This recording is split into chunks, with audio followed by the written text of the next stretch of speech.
My smeg dishwasher has power, but it will not start as the start button does not ping and I cannot change the settings type of wash. I'm Daniel and I'll be helping you today. I've been repairing white goods plus years and currently work well, no manufacturer. Can you post the model number please? Regards. It is a slimline dishwasher in silver model DWF 410SS. Okay, if the front display isn't responding to you pressing the buttons, then you need to remove the front control panel from the door. Behind this panel you will see the control board. Check this is clipped in correctly. If so, then remove the board and check the push buttons on there are fine. If the frame has broken, then this will need to be replaced. But if the frame and push buttons are fine and the board is clipped in okay, then it's going to be a faulty control board itself here. Check that out and see what you find and let me know. Regards. I have left it off all day. When I came home I turned it on and it seems to work.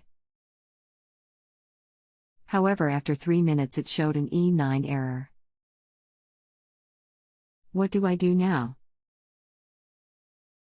Okay, E9 is an overfilling fault on this. What you need to do is pull the dishwasher out and tip it backwards and see if any water comes out from the bottom. If so, then retry it and see how it goes from there.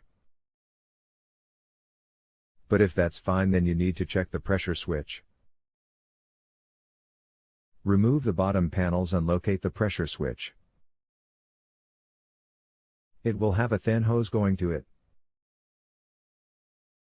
Remove this hose and blow hard through it and again retry it and see how it goes from there.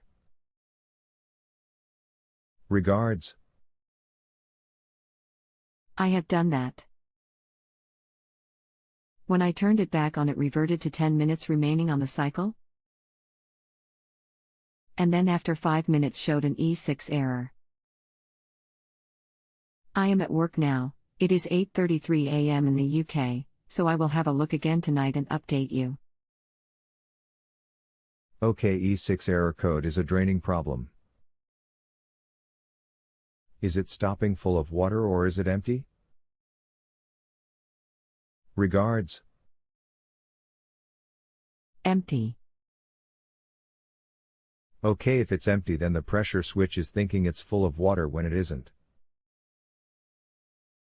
As if you have E9 and E6, then both of them error codes are something to do with the pressure switch on there. So double check there isn't anything in the pressure hose like water or anything like that. But if that's all clear and it's still giving the same error codes, then it's possibly either the pressure switch itself, wiring, or the control board on this, I'm afraid. Regards. If you have a home improvement or appliance question and want to chat with an expert now, visit justanswer.com/ythi.